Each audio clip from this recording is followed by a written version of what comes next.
What's cracking, people? I'm Theo Kane, welcome back to Slimehouse TV. So for the projects that we're going to be covering in today's video, I had a few very specific boxes that I had to tick in order for me to get it finished on time. One, because I was on a pretty strict deadline, and I'll tell you why later on in the video. And two, I was going to be working with a whole new, completely different type of resin that I've never used before. If you've ever done any 3D printing, then you'll know what the deal is if you completely switch up the type of resin that you're using. It can take a while before you get your settings dialed in just right and you're producing stuff that looks decent. It can result in many fails, and I had a ton of them while I was working on this project, but I did manage to get it all sorted, and in the end I ended up with a retro style action figure of something that's been on my radar to reproduce in toy form for many years, and I'm really looking forward to showing you everything that went into creating it. So if all that sounds like a bit of you, then as always, sit back, make sure you're comfy, and let's do this.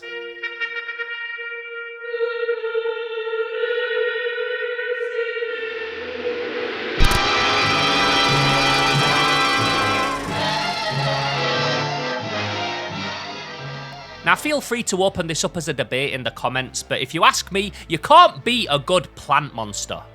Obviously around here, we love crazy creatures of all shapes and sizes, but there's something about a big viney flower beast, or evil sentient tree, or big organic vegetable alien that just hits different, and I always really appreciate seeing one in an old movie, or a cartoon, or a TV show. What do you think you're doing?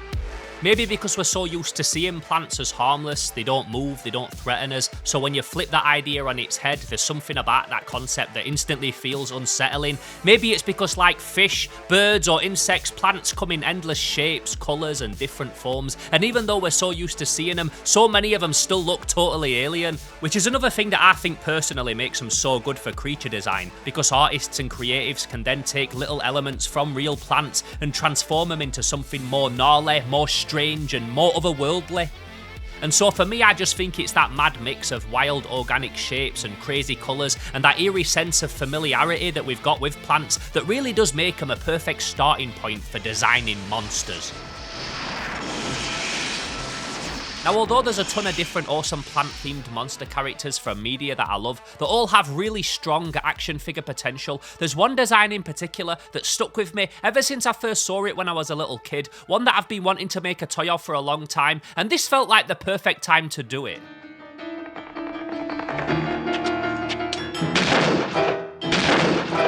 So these things right here are called Triffids, an original killer plant creature created by John Wyndham back in 1951 in a novel that he wrote called Day of the Triffids, which, side note, is one of my favourite books and stories of all time.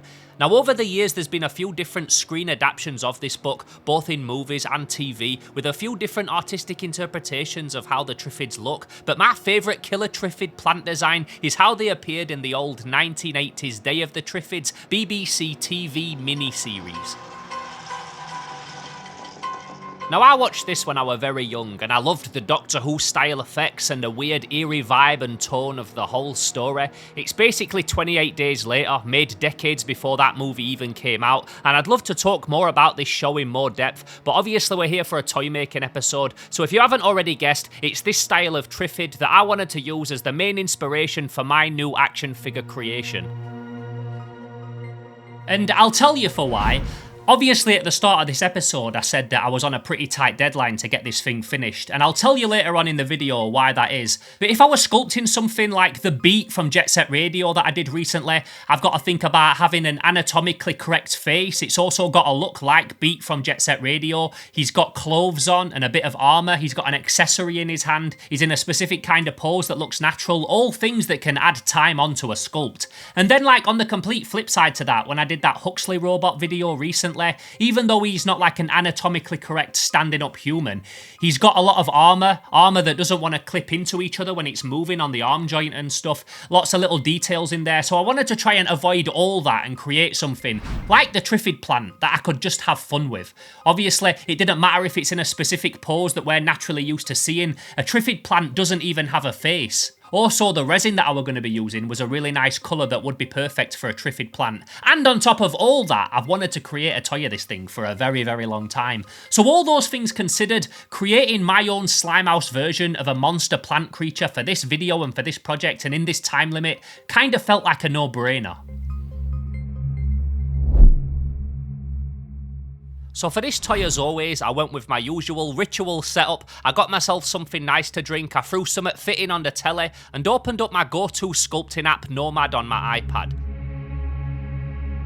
So in terms of the sculpting on this toy, as I've mentioned, I wanted it to be heavily inspired by the Day of the Triffids TV show, but obviously at the same time I still wanted to do my own thing with it. I wanted to give mine a lot more character and attitude. Imagine this version was one of a series of action figures made by Kenner or Playmates to coincide with an Elseworld, the Day of the Triffids TV show or comic book that never was. Think Attack of the Killer Tomatoes, but with killer Triffid plants.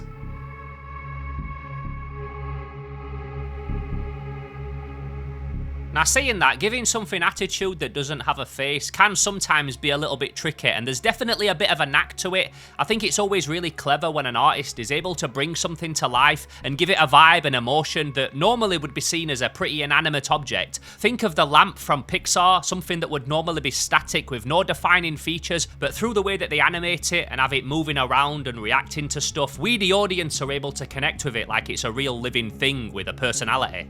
So imagine me now trying to do that and add character and life to this plant that isn't even animated, that's posed in a static position, and that's the challenge that I set myself. And obviously I wasn't going for cute and endearing like the Pixar lamp. I wanted this Triffid to look like it's about to lunge and tear something to pieces.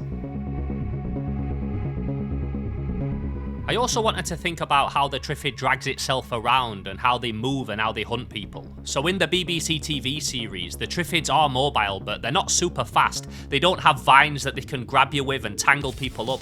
What they do have though is this big poisonous tongue vine thing that they can lash out real fast and can reach several feet, and if it gets you, it's usually an instant KO. The plant then waits for the victim to die and then slowly absorbs them. So it attacks and kills like something that you might find in the insect kingdom. A lot more like a tarantula, some kind of arachnid, which I also think is something really cool about how these things work.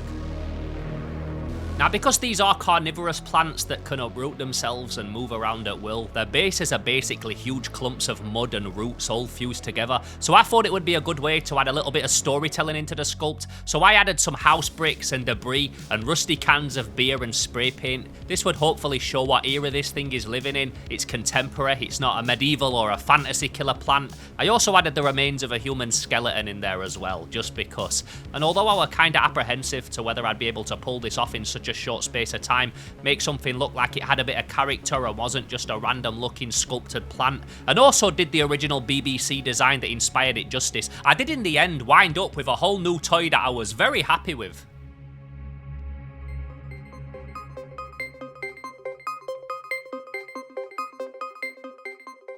Well now folks, get a load of what's going on in Ecuador. Vegetables on vacation. You've only seen this kind of thing after a party, but down in sunny Ecuador, they see it anytime. So let me tell you a bit about the resin that I used to print this thing. Now, whenever you're 3D printing, once your models have completed the printing process, you've got to wash them in some kind of cleaning solution, basically to get rid of any excess residue and to make sure that they're as crisp and as gunk-free as possible before you set them with a UV light. And so far, every resin 3D printing project that I've worked on, every video that I've made on this channel, I've used resins that all needed to be washed in isopropyl alcohol. And this is pretty much standard for all 3D printing resins. There are some though that are made a little bit different, and there are types that actually only require water, basically water washable resins. And thanks to my good friends over at ResiOne, I was sent some of these water washable resins to test out on this project.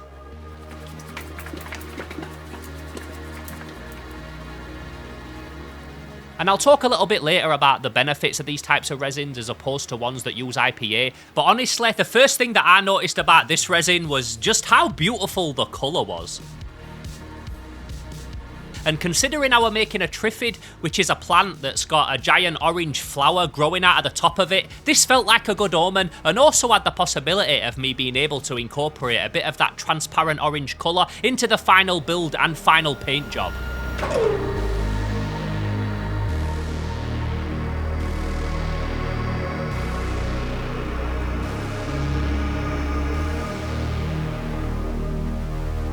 Now, I had been sent two resins by ResiOne, both water washable ones, but two very different colours. So I had the Butte transparent amber one and also a nice standard grey. And as always as well, none of this stuff printed out perfect first time. I did have to do a few different things to dial in my settings. Working with a new resin is always a bit of a learning curve, so it took a while for me to get a real feel for how this resin works and how it acts, because they are all so different.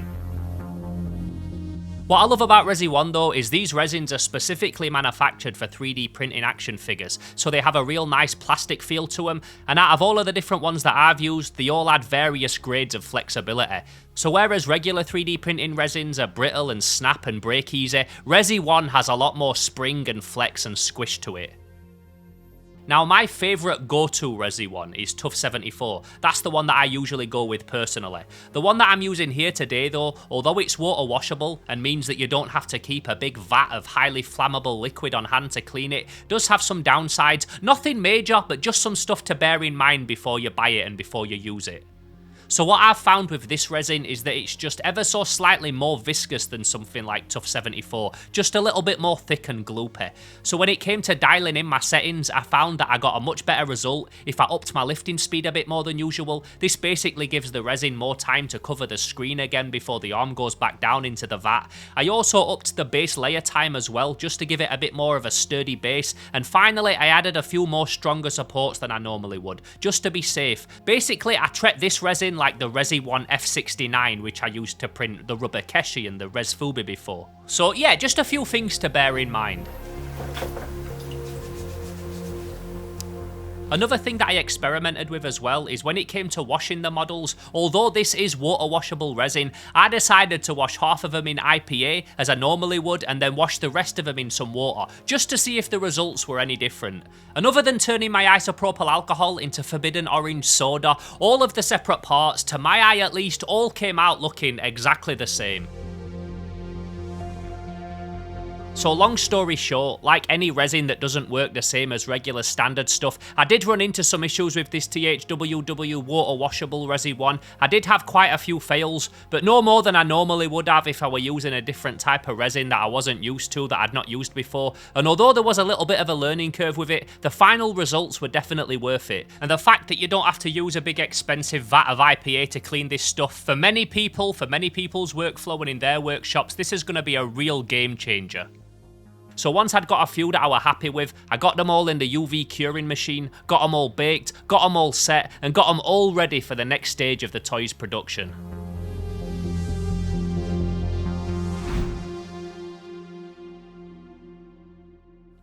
So I'm at the point now where I've printed out a few different variations and it's time to start getting them sanded. And there's a bit of an issue, not a big issue, just something that I'm being cautious of. Basically, whenever you print anything, you have to have supports all over it so that it can pull it out of the resin without it falling off.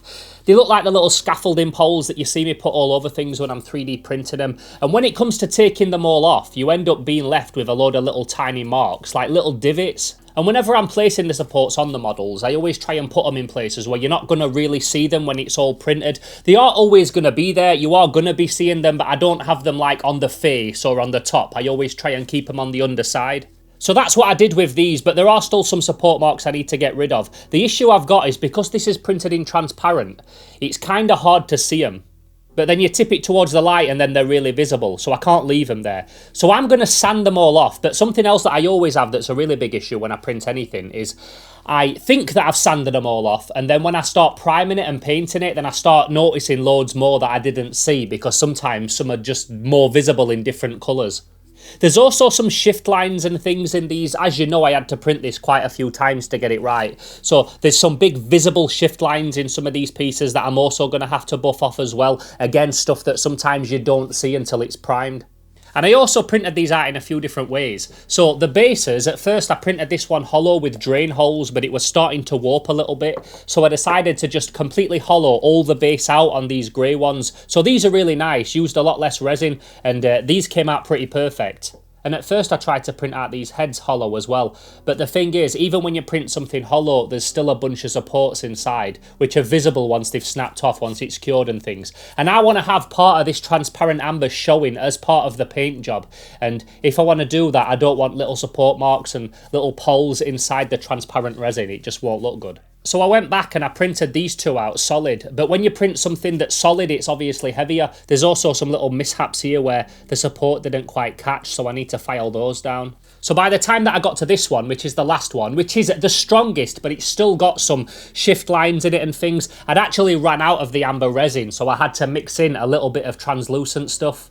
And it's made it ever so slightly opaque compared to these ones, which isn't ideal because I want it to look as transparent as possible. But because it's the strongest, this is the one that I'm going to use, and you'll see later when it gets to painting what I've got in mind in terms of using this transparent with the paint job. I'm going to do like a fade. But it is a little bit more opaque now, so it won't have the exact look that I were going for. It actually looks a little bit like the old Ghost that you got with the Kenner Ecto 1 back in the day. Pretty much that exact type of orange, kind of opaque but still translucent colour. So who knows, maybe we'll just say it's a little throwback to that one.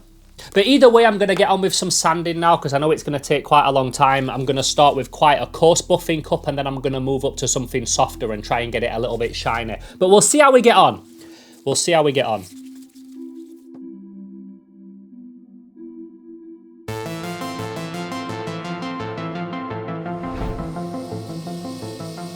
So in terms of sanding, there were not really much to report. As I said, I wanted to make sure that I got rid of as many of the supports as possible, which can be tricky because of everything that I just went over. So I definitely spent a little bit longer than I normally would grinding down these things. And in terms of sanding off supports, I really do want to do more practice with creating my own and learning more about if there's ways that I can place supports on my model so that they're still strong, but they don't leave such a divot in my sculpt when I break them off.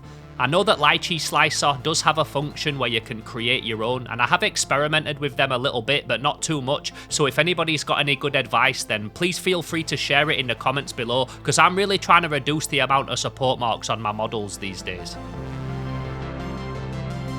Now once sanded, these things came up roses, and there was actually a big part of me that didn't really want to paint them. I don't know what it is about toys in prototype colours that's always so appealing to me, but the bright orange stem and the flower part, coupled with the grey base and the orange knockers at the front, really did look pretty special. So from here, normally I'd go straight to getting these things primed in spray paint primer, but before I put any colour down on these things, I decided to take a little detour to somewhere not too far from my house, and somewhere that felt like a very fitting place to visit while I was knee deep in a plant-themed toy making project. So before I get to any painting, I thought I'd take a little trip somewhere.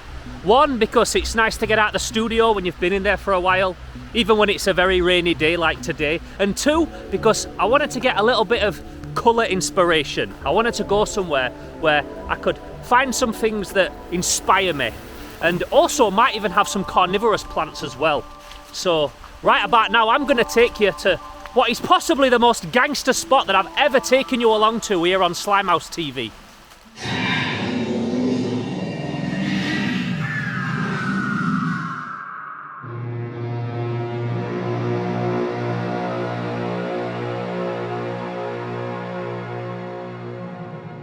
So I never thought that I'd be bringing you along to a garden centre here on Slimehouse, but here we are, and unfortunately the supply of carnivorous plants here was pretty limited. When I was here before, they did have some cool trumpet pitcher plants, similar to the ones that Triffids are actually based on, but this time they only had Venus flytraps. It was very cool though to be able to have a look around the centre and literally just check out the flowers and the colour schemes, something that if I'm honest I've never really done before. What was a bit of a shame though is, as you can see, the weather was really bad. It's now coming towards the end of summer here in England, so it kinda weren't the best time to be looking for big blooming colourful plants. I was a bit late to the party, but I still managed to see a few really cool nice colour combinations that I liked, and definitely returned to the studio with a bit more inspiration of how I wanted to paint my Triffids. Now as you can imagine, I wanted to go as bright and as vibrant as possible with the paint job on these things. I were painting giant toxic carnivorous stinging plants and I wanted them to look the part. So for the base coat primer, I decided to go with a nice Colourforge matte white. This would hopefully mean that no matter what colour I threw at it, it would have the brightest base coat possible to work from. So I gave them a good couple of coats to get a nice solid finish, and once they were dry, it was off to the spray booth to start getting them airbrushed.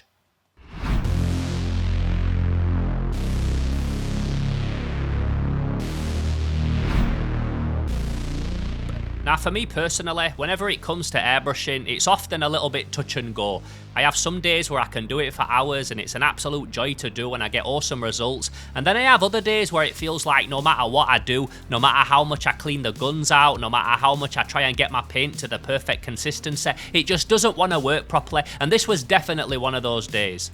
Now luckily for me, what I were doing here with this project was very simple. Just a bit of basing, a bit of gradient painting, some simple fading, and honestly it's a good job because with how temperamental all three of my airbrushes were being on this day and with how much they kept acting up, that's all I could seem to manage.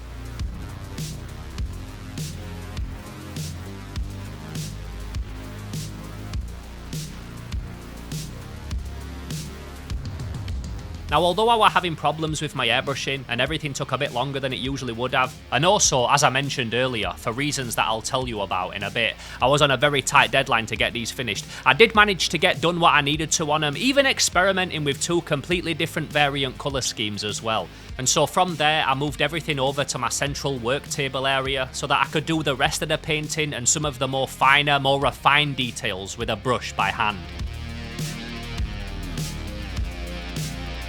So I did have most of the main bits painted, but because the airbrush was being a little bit finicky, I gave the brown bases another coat just to have them looking as solid and block coloured as possible, and I did consider painting all these little details separately, the skull and the cans and stuff, but I think if this came out in the late 80s, early 90s, then I really don't think that they would have bothered, and if you watch my videos, you know that that's usually the kind of look that I'm going for, an authentic retro style 80s/90s vintage factory finish.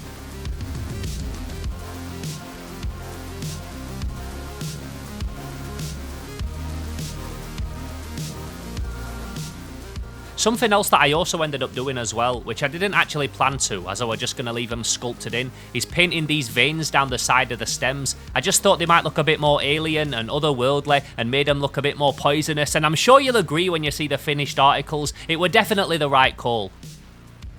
While I were painting these as well, I were also kind of reminiscing a little bit about how long I've wanted to make toys of the Triffids. Like I said, this was a TV show that I watched when I was very young, and I thought the designs were so cool and it definitely left quite the impression on me.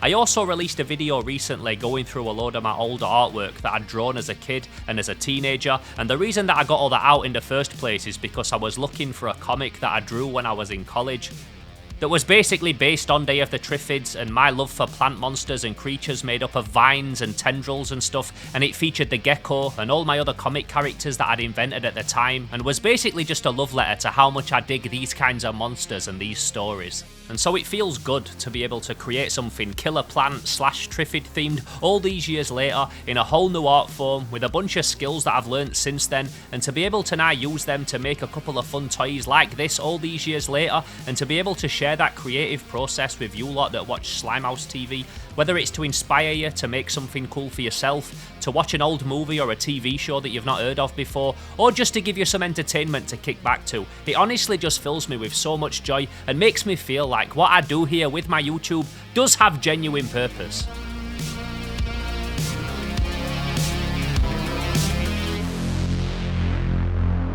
So I've been working on these Triffids now for a couple of hours. They're basically finished. They're about 80% of the way there.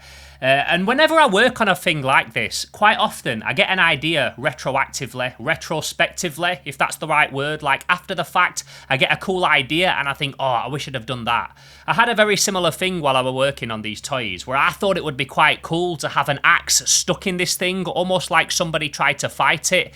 And although it would be a cool idea, I didn't want to have to go back and resculpt the whole base again or anything like that. Now, luckily for me, Triffids have these three like knocker roots on the front of them that tap on their stem and make this weird noise. It's a noise that Triffids use to communicate with each other. It's also the noise that humans can hear, so they know when a Triffid is coming.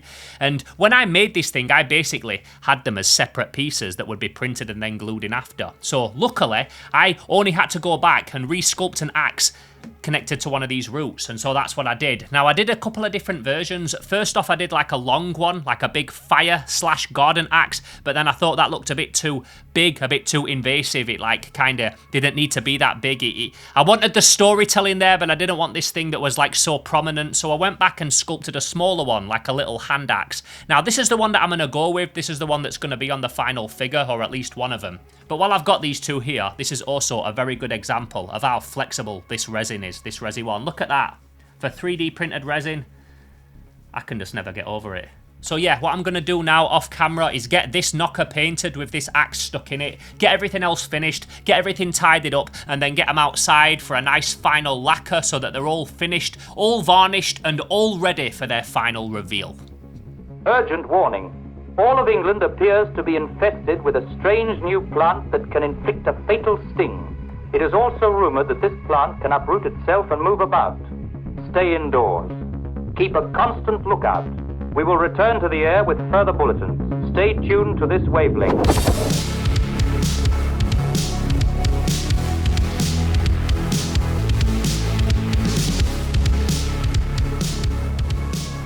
So all in all, I'd say that my Triffids came out alright. Also, like I said at the start of this thing, I wanted them to be inspired by the old BBC Triffids, and it feels now very much like they're their own thing, their own version, which I'm not mad at. There was a point halfway through where I thought they were maybe looking a bit too far removed from the original BBC Triffids, but after seeing them now all painted, honestly, I'm really happy with how they turned out.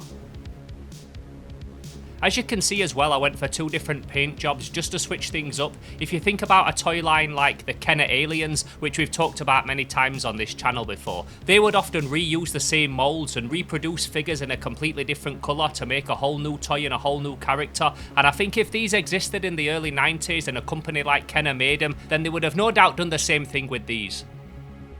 And I also think that now that I've got such a solid sculpt of this creature, if you combine that with the infinite number of cool flower and plant combinations that are out there in the world, then there's so many different types of Triffid that I could make, whether that's different paint jobs or using various coloured resins. As I mentioned a few times while I was working on this figure as well, I wanted to incorporate some of that transparent amber into the Triffid's paint job, and even though it came out a little bit more opaque than I wanted it to at first, once it had been hit with a gloss lacquer, I think it left it looking pretty awesome.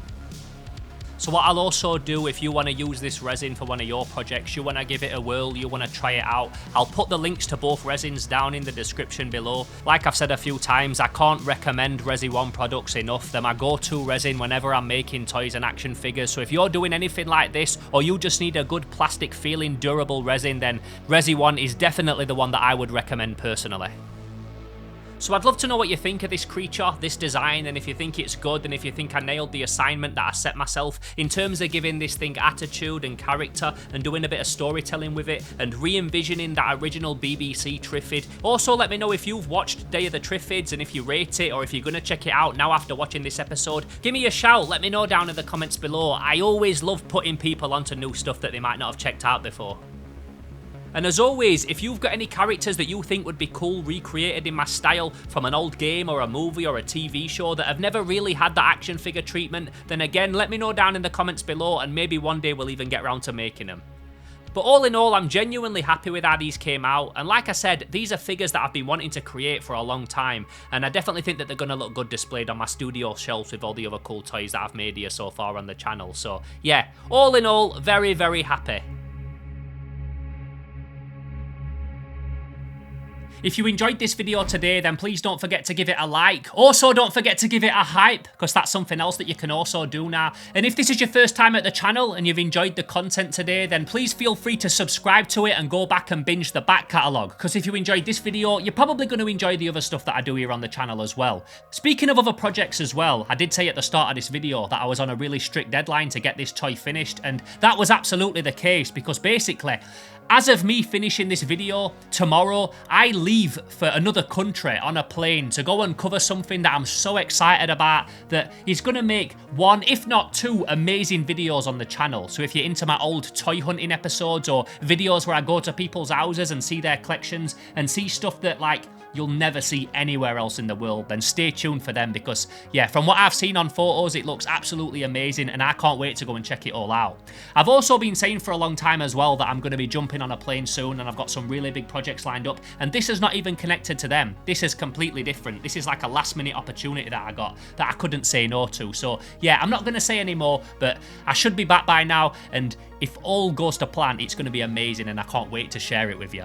If you want to help support projects like that and the toy making and everything else that I've got going on here at Slimehouse, then I do also have a Patreon. That's patreon.com/SlimehouseTV. By joining that, you get exclusive access to my Discord, you get exclusive access to STLs from time to time, you get to see what I'm working on behind the scenes and stuff weeks and weeks in advance. But fundamentally, it basically just helps me keep the lights on here at the channel and helps me build this studio and this brand bigger and better than ever. But whether you can do that or just give this video a like, it's all very much appreciated. With all the other stuff that you could be watching on YouTube, it really does mean a lot that you come back here every single week on the regular and check out what I'm doing here at Slimehouse TV. So just want to say a big thank you to you lot for taking the time to check this video today. Also a big thanks to ResiOne for supplying the resins for this project, and I'm really looking forward to seeing what else I'll be able to do with these resins in the future. But with all that being said, that's all we've got time for today. I'm Theo Kane, this is Slimehouse TV, and I'll catch you in the next video hopefully. But until then, I'm gone. Pow!